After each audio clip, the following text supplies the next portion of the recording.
Hi everybody, it's me, your girl Melipona, back for the next installment of the 100-day drought challenge. Now, I know you guys anxiously await these installments, and I know they take a long time to create, so I'm going to be a little bit vulnerable and share why that is.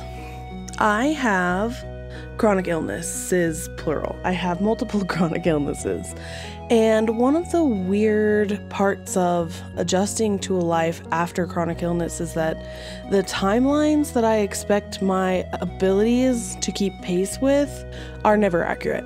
For this past month and a half, or gosh, a little bit even longer than that, my voice was so sore. For so long, I just couldn't sit down and record. Because of those limitations, I can't please the YouTube algorithm. And you know what? I don't really want to anyway.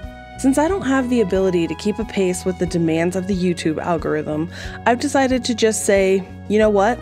That's not for me, and that's not something I can do. So you guys are my bosses, in a sense. The desire that you guys have for these videos really carries me through each one, and do know that it is a labor of love for me, truly, because I have very real obstacles stopping me from doing them, and most of them are related to intense pain. So as difficult as it may be to hear that I am beholden to chronic pain, it is a part of my life, and it's something that I wanted to present to you guys and have you know, so I do it as frequently as I can, and I hope that's good enough for you guys.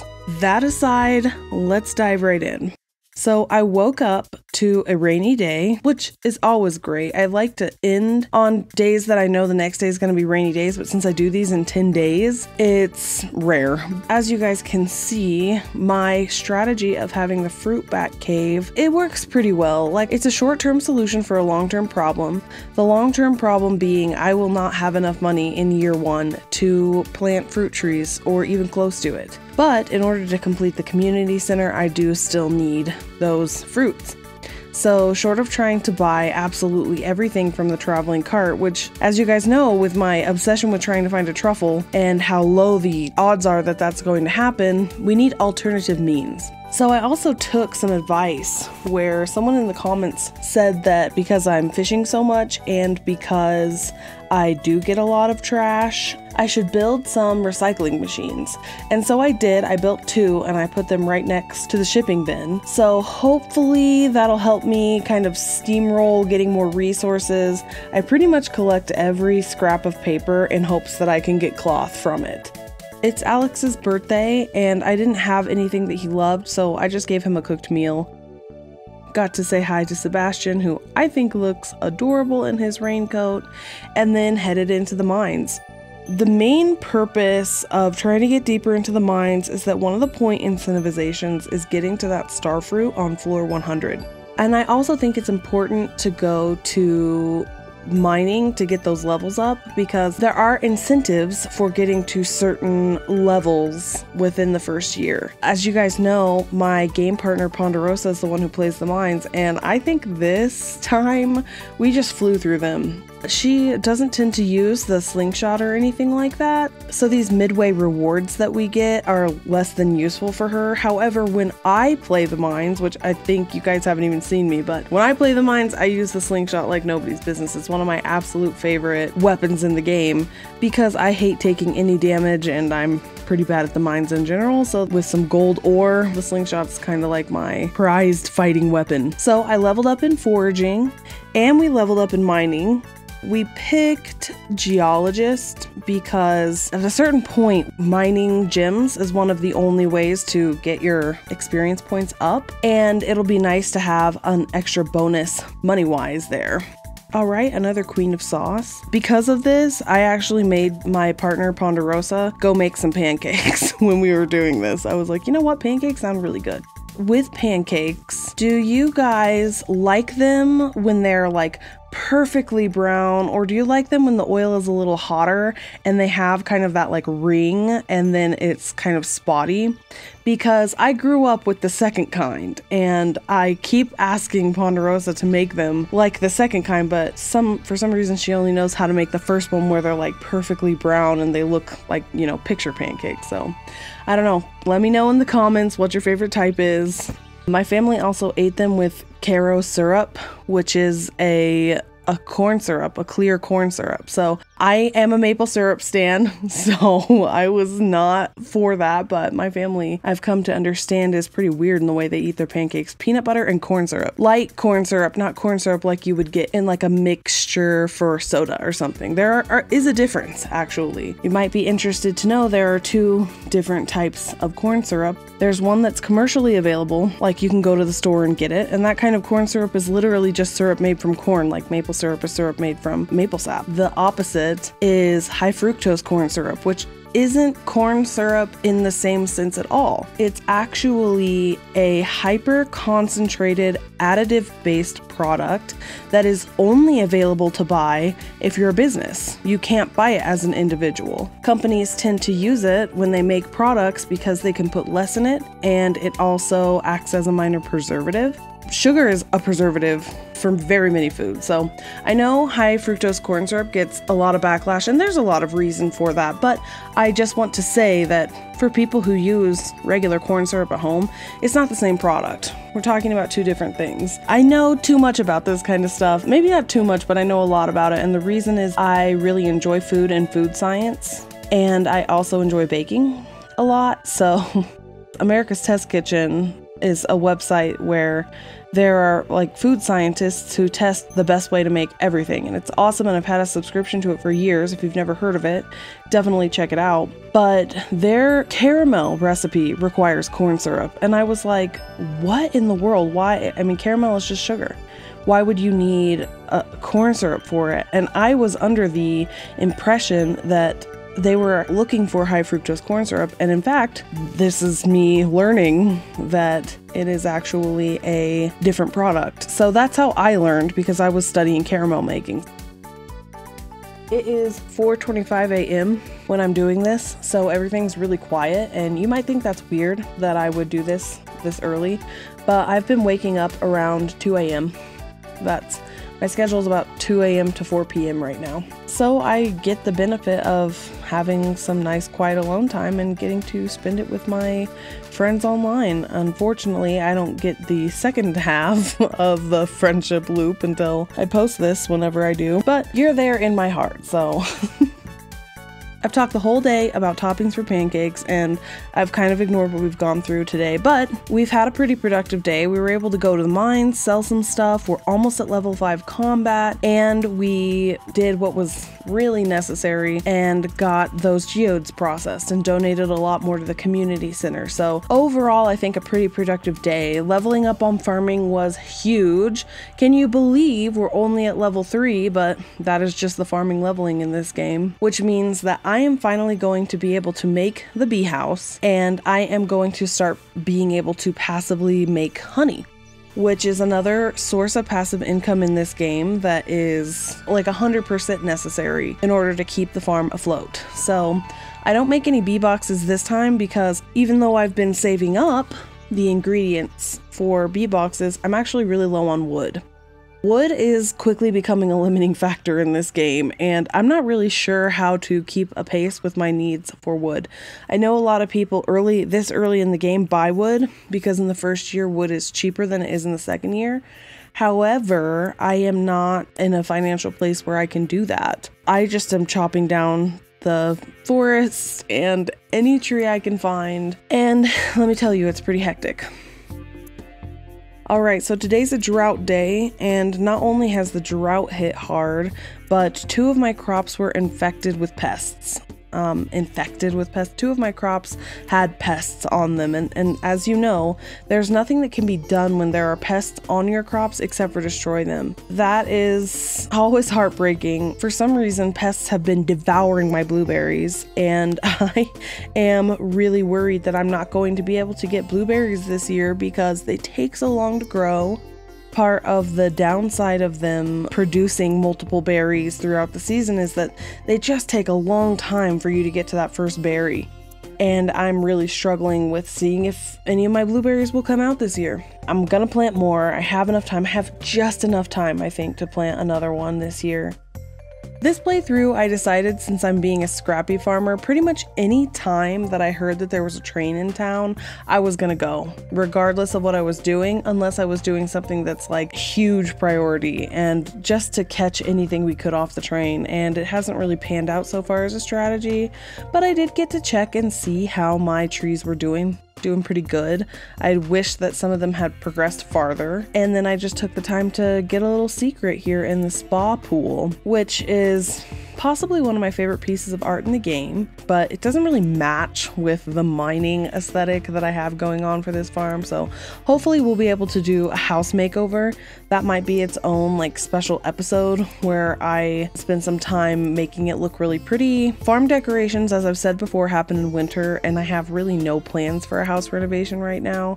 So y'all are just gonna get what you get with the with the way that my shabby little cabin looks. Another really productive day. Despite me not being able to really tend to my garden, I just did some cleaning up around my farm at night, some mining, some fishing, and I was really hoping that I would get scraps to put in my recycler, but I didn't. I really just kept catching fish over and over again, so So we're 3 days into this 10 days, and would you know, we got back-to-back bad luck days, which, didn't we already have this happen? The odds of this are supposed to be very, very low. I feel like I'm getting particularly unlucky, especially because, as you know, the blueberry problems.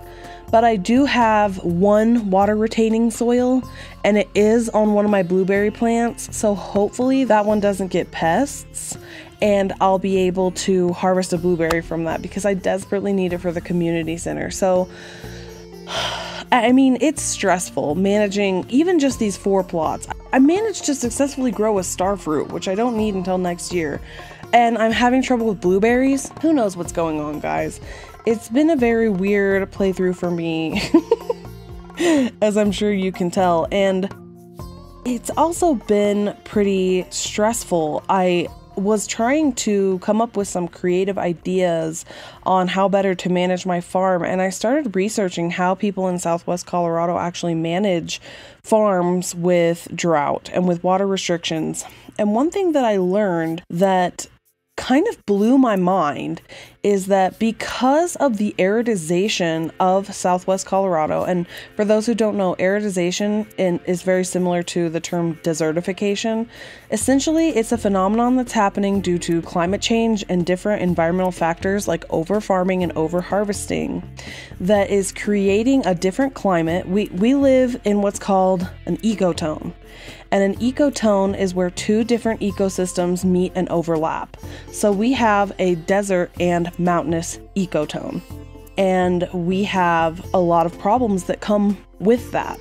The arable land, the land that you're allowed to farm on, is fine. You can still grow stuff in the area. It's not like the soil is turning to dust. That's the difference between aridization and desertification. Aridization is the drier it's becoming, the harder it is for the soil to keep moisture, but the soil still exists. So our area is experiencing extreme drought in addition to the aridization. So what that means is that in order for this area to continue to be able to have any farmable land at all, the government is buying land to lay fallow, to not be used to farm. So what's happening is people are selling their farms to different government management resources so that they are not farmed. And at first I thought the reason for that would be, oh, well, the over farming, right? That's contributing to it. And it is in part, but the main reason is the water usage.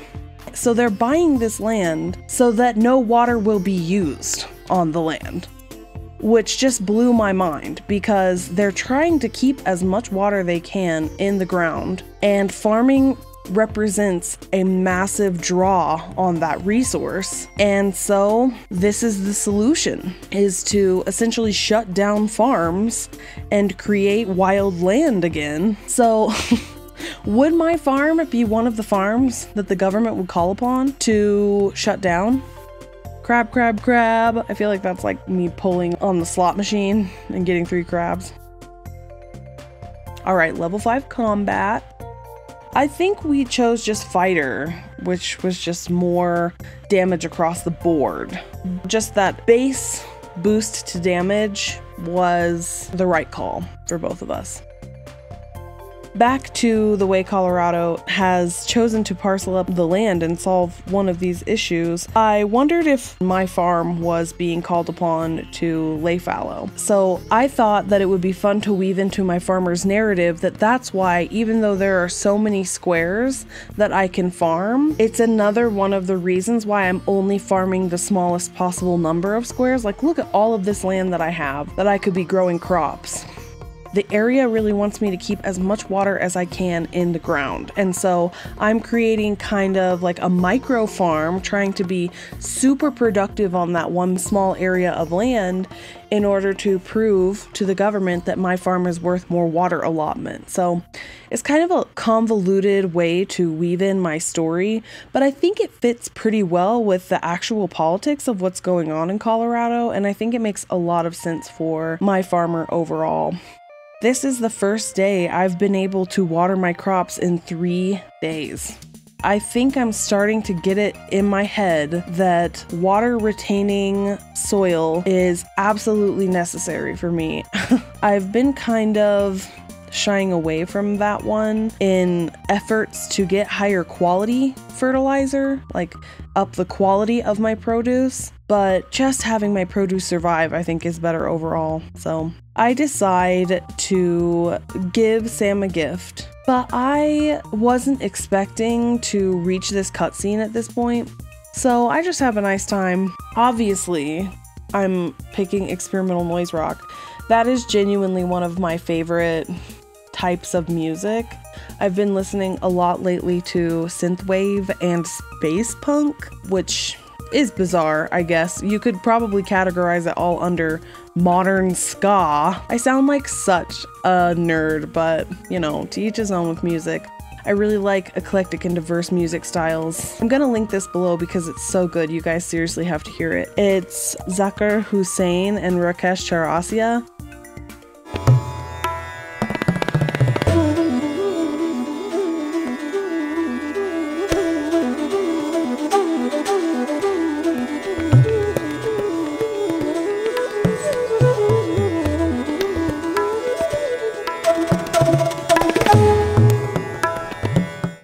It is so amazing. Traditional Indian music, but the way that the drums and the flute, that's all it is. It's just drum, flute, concert. And they are both masters of their instruments. And the way they play together, the energy is just, I'm getting chills even thinking about it. I've watched the concert quite a few times, but it's so good. So if you guys like traditional Indian music, or if you just want to listen to something that I think is really, really good, I'll link it below because it's so worth a listen. Why was I talking about that? Oh, because I was talking about the kind of music that I listen to.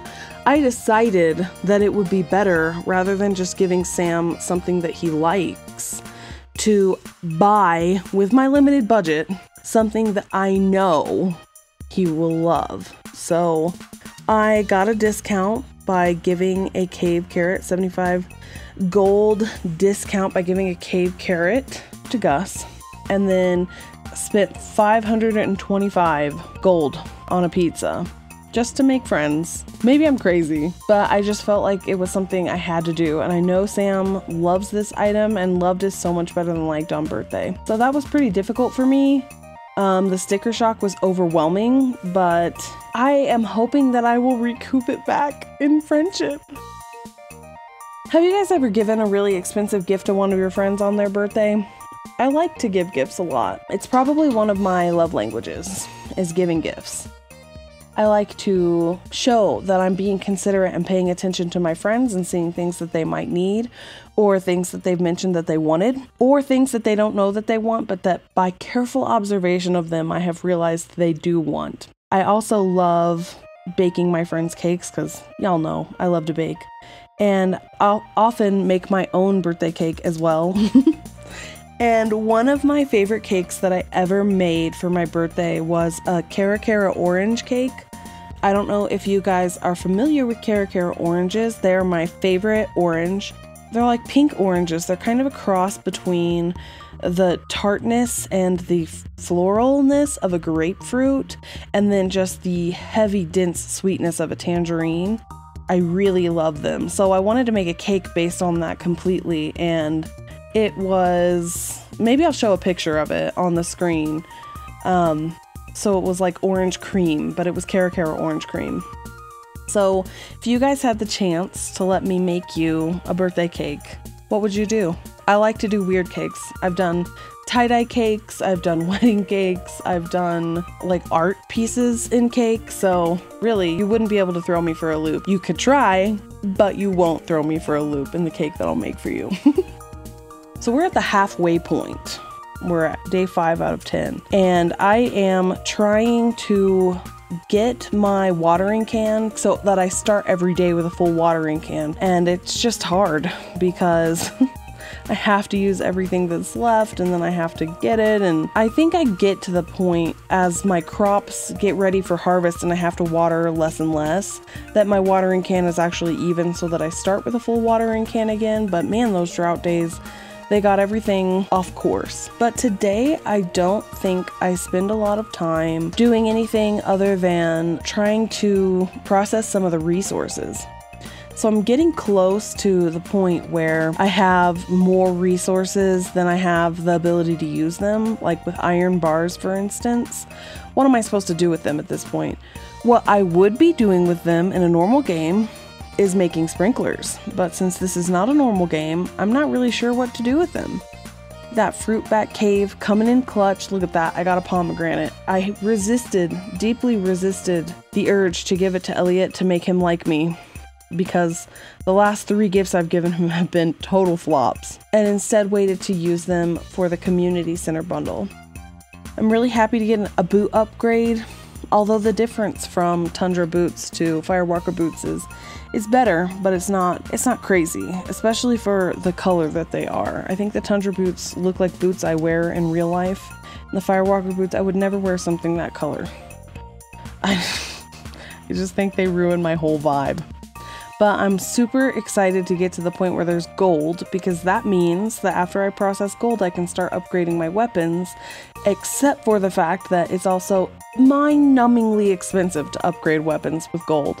Again, that gemologist, where we're getting 2 topazes for that, demonstrating exactly the reason why we took it. Because if we're going to mine anything, it's going to be the gem veins, and that's because they give more experience. This shuffle of going back and forth between having to sell everything that we can and going back into the mines is one of the grindiest parts of the game at this point. And the goal that I really need to get to is I need to get to 10,000 so that I can upgrade my coop, do the first upgrade of it.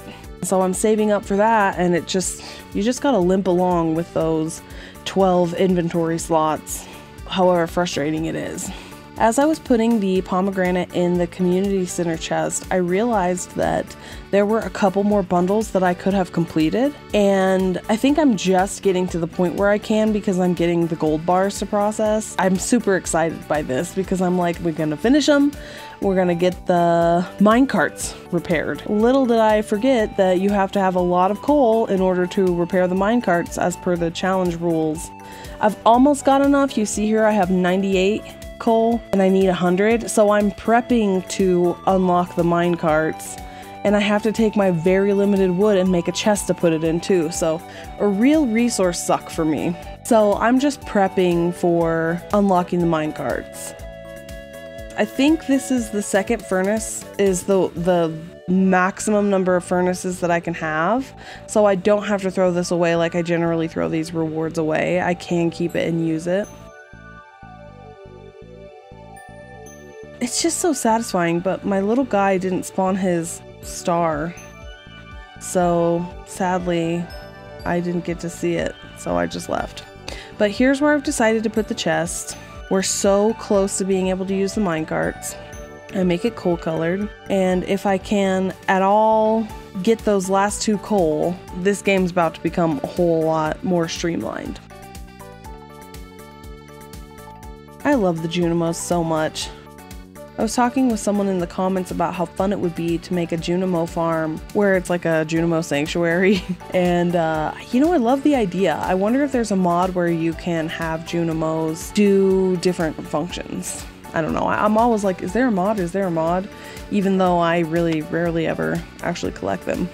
We're about halfway through this 10 days. And, you know, I always plan for Demetrius's birthday because it's not too difficult to get an ice cream cone. But that does beg the question, how in the middle of the summer does an ice cream cone not melt when you put it in a chest outside? Because in my experience, being in outdoor chests, they're pretty sweltering. That is a joke. I've never actually been in a chest outside that I can recall, but I would assume that they would not be the most comfortable places. So Demetrius is always one of the first friends that I make in this game because of all of the early interactions that you have with Demetrius, such as setting up the bat cave or the mushroom cave, and just in general the quests like bring me a melon. So by the time his birthday rolls around in summer, with his loved gift being so easy to get, he becomes an instant friend. And I think that's pretty nice because as far as I'm given to understand it, he's a bit of a loner in the town. My first playthrough ever, I became friends early on with just Demetrius and Evelyn for some reason. I don't even remember. But for some reason, Evelyn and I had tons of interactions early on, and in no playthrough since have I been able to become close friends with her. It's just never been the same. I don't know, kind of part of me wants to rekindle that friendship in this playthrough, but as it is, I don't think I've even talked to Evelyn twice so far. Again, friendships in this game are difficult, I think. I checked the traveling cart to see if there was anything that I wanted, and there were a couple things that I wanted, but I just skipped them. Went into town and gave a loved gift to Lewis, who I'm trying to schmooze, and then had a cutscene with Sam, which was really great because it shows that I am progressing these relationships. I know a lot of it is due to giving a loved gift on the birthday, but that, remember, was like 525 gold for me, so it's quite an investment to get this cutscene, and it's one of the more intense cutscenes in the game. It's one of the very few that references the war, other than the few that you get with Kent. And one thing of note is that the woman who runs the traveling cart smuggles those goods in. So I'm given to understand that the Godoro Empire is a next door neighbor to the country, and there are goods that are really only available or easily available there.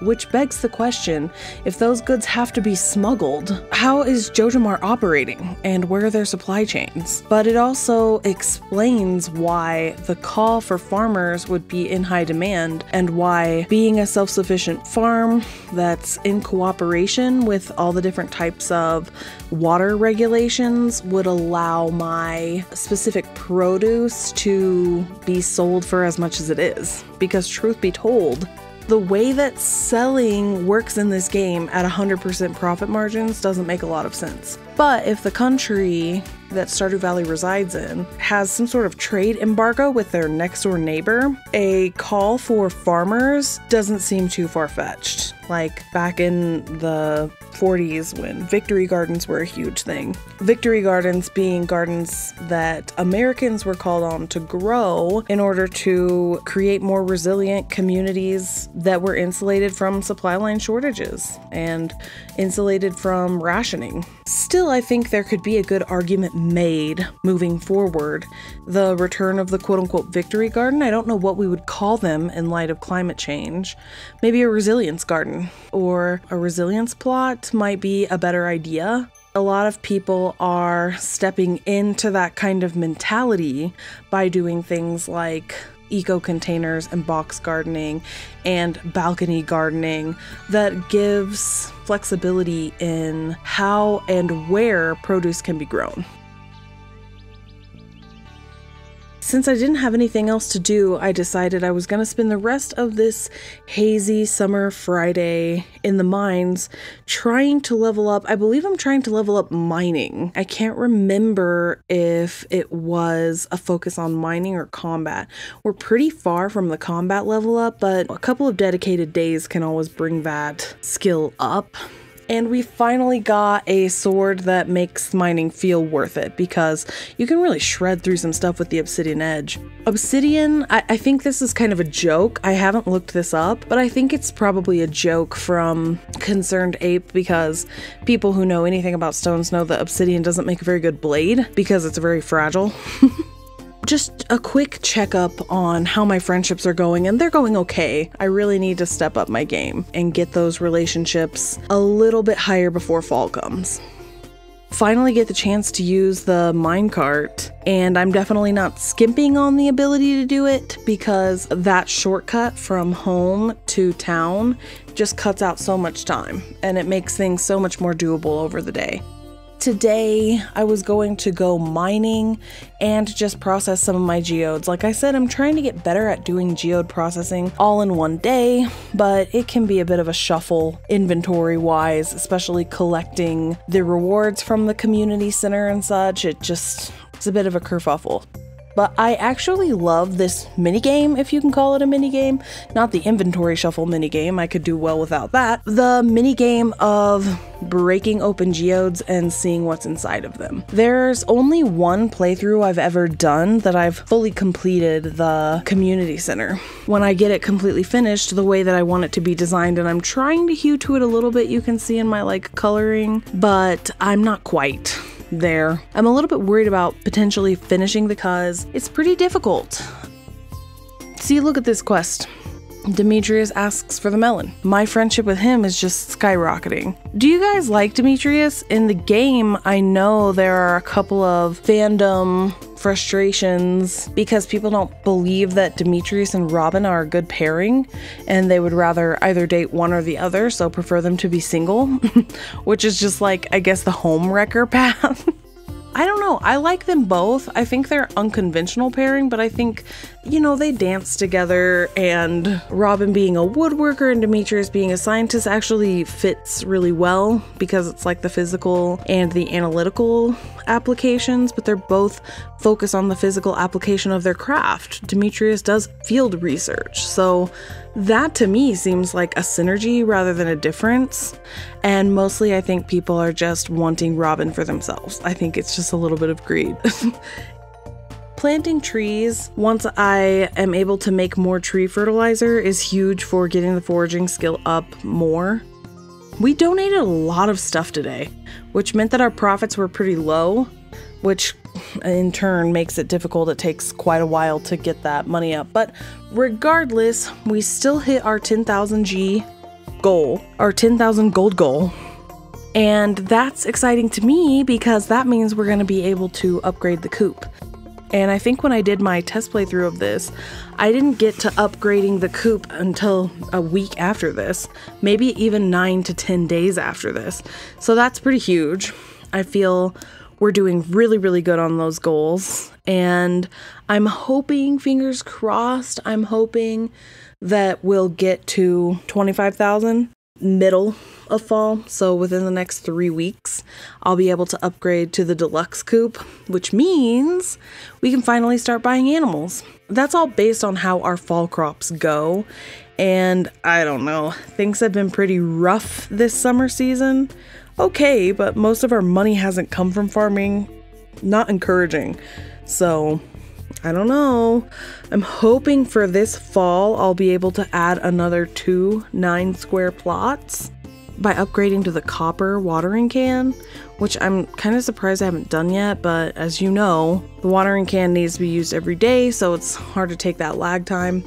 I don't know. I haven't exactly planned it out, which means I'm gonna be flying by the seat of my pants.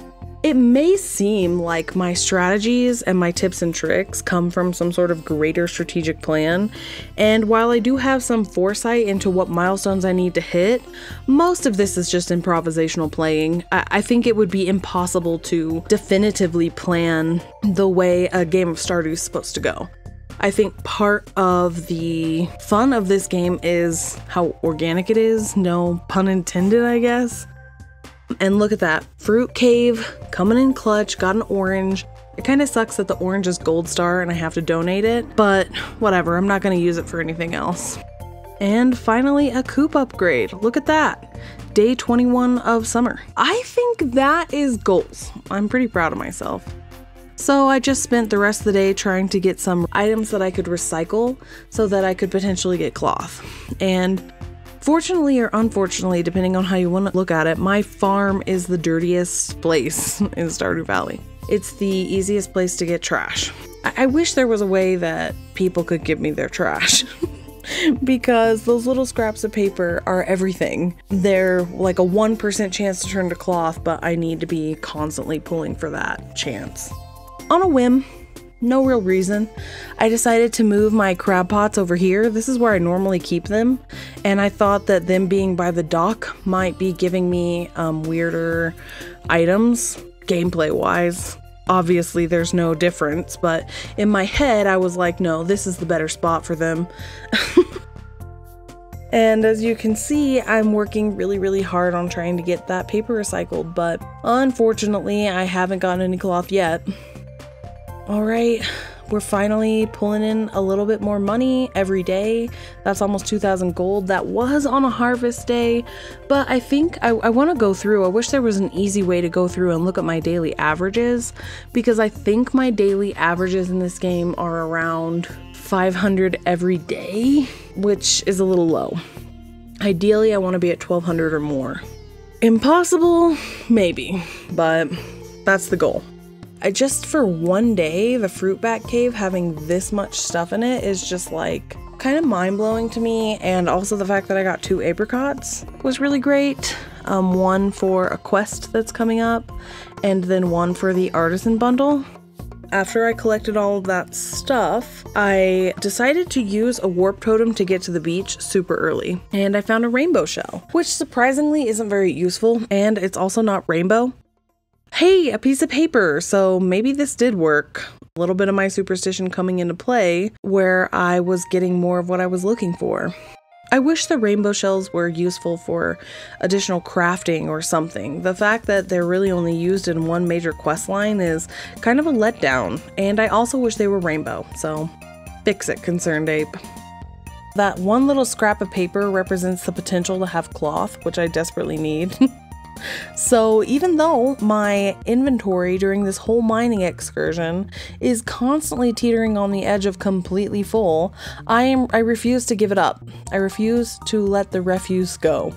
I know it's kind of silly, but I really have to prioritize. I have to be scrappy. That's a lame joke. But I have been watching a lot of other YouTubers to see the type of jokes that they make, and one of the biggest differences I've learned is that it seems to me like other YouTubers do a lot of scripting, but I tend to do these in more of a laid-back improvisational style. Because of that, I'm realizing how I really want to level up my comedy. I want to be funnier for you guys. I personally believe that life is like The Sims. Enough that leveling up skills can be done by interacting with objects, and this is a microphone I'm interacting with. It's not increasing my comedy skill, but I want it to, so that's another reason why I've been watching a lot of other YouTubers. So if you guys have really funny YouTubers that make you laugh, whether they're Let's Players or not, go ahead and recommend them to me in the comments. And we did it. It's 1 a.m. We have access to use the mine carts, and we made it home in time. And if I hadn't a trip to getting into bed, it would have been effortless. So we were trying to level up mining, and I'm glad we finally got there because that gives us the big bomb. And from one of my commenters, I want to try to bomb some trees. I'm not a particularly chaotic gameplay, but some of my favorite streamers are chaotic streamers. But yeah, overall, I think that 10 days went really well. We made a lot of progress. The coop is being upgraded. We got the obsidian edge. Demetrius became one of our 5 Heart Plus friends, which is our first one. I hit some important markers, and I am looking forward to the challenges that the last week of summer will bring. I'm trying to just push through to get a little bit more farming because I won't be able to at all in the winter. And the way it's looking, I'm a little worried I'm not going to get to farming level 5. So anyway, it's me, your girl Melipona, here to continue the 100 Days Drought Challenge. Thank you so much for supporting me in my very bizarre schedule. And if you like the video, feel free to give it a like. All that wonderful noise that helps channels like mine grow. I really hope you guys are enjoying what I'm doing so far. And as always, this is the end.